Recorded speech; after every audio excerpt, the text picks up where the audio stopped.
అయినప్పటికీ యోబు ఏం చేశాడంట? తన స్నేహితుల కొరకు ప్రార్థన చేశాడు.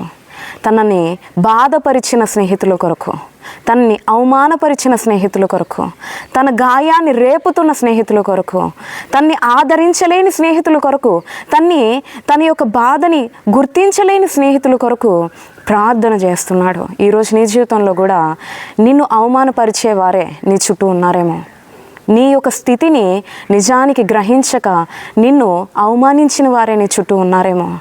నిన్ను బాధపరుస్తూ, నిన్ను వెంటాడుతూ, నీ గాయాలు రేపుతూ, నిన్ను కన్నీళ్ళ పాలు చేసేవారే నీ చుట్టూ ఉన్నారేమో.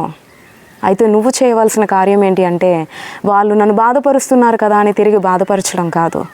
వాళ్ళు నన్ను కన్నీళ్ళు పాలు చేస్తున్నారు కదా, నేను కూడా వాళ్ళకి కన్నీళ్ళు తెప్పించాలనుకోవడం కాదు. వారు నా జీవితంలో అవమానం కలుగు చేస్తున్నారు అని నేను కూడా వారిని ఏదో విధంగా అవమానించాలి అని పన్నాగాలు పన్నడం కాదు. నేను చేయవలసిన కార్యం ఏంటి అంటే, యోబు వలె వారి కొరకు ప్రార్థన చేయాలి. దేవుడు అదే కదా చెప్పాడు. యేసుక్రీస్తు మనకు నేర్పించిన పాఠం కూడా అదే కదా. మిమ్మల్ని హింసించు వారి కొరకు ప్రార్థన చేయండి అన్నాడు. హింసించు వారి కొరకు, ద్వేషించు వారి కొరకు ప్రార్థన చేయాలి. అది దేవునికి ఇష్టమైన లక్షణం. యోబు అదే చేశాడు. కనుకనే దేవుడు యోబుకి తన క్షేమస్థితిని మరలా అనుగ్రహించాడంట.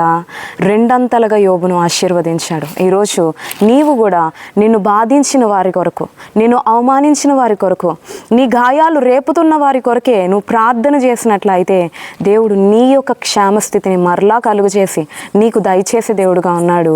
రెండంతలుగా నిన్ను ఆశీర్వదించే దేవుడుగా మన ప్రభువైన యేసుక్రీస్తు ఉన్నాడు అన్న విషయాన్ని గుర్తించి యోబు వలె ఇతరుల కొరకు ప్రార్థన చేయడానికి ప్రయత్నించు. నీ హృదయం కష్టంగా ఉన్నప్పటికీ దేవుడు చెప్పాడు గనుక చేయడానికి ప్రయత్నించు.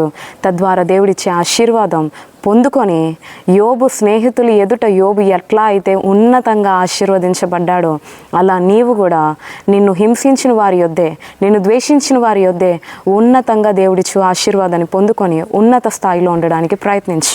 అటువంటి గొప్ప కృప ప్రభు మనకి ఎల్లప్పుడూ దయచేయునుగాక. ఆమేన్.